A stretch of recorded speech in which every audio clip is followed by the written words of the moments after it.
When he had arranged an escort to take Christian back to her estate, legend has it that Bruce retired to the cave in which he slept, and, throwing himself upon his bed of heather, gave way to such grief at the troubles he had brought upon his family, and thus hopelessness of his prospects, that he considered giving up the struggle for Scotland, and sailing to the Holy Land with his faithful companions to fight against the Saracens.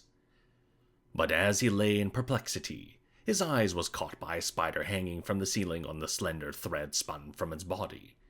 With its agitated movements, it was trying to swing the thread from side to side, until it could create such impetus that it would reach the wall, and there affix the end to form the basis of its web. 6 times it swung its pendulum, but fell short of its objective. But on the 7th, it had achieved such momentum that it reached the wall, and there made fast its thread.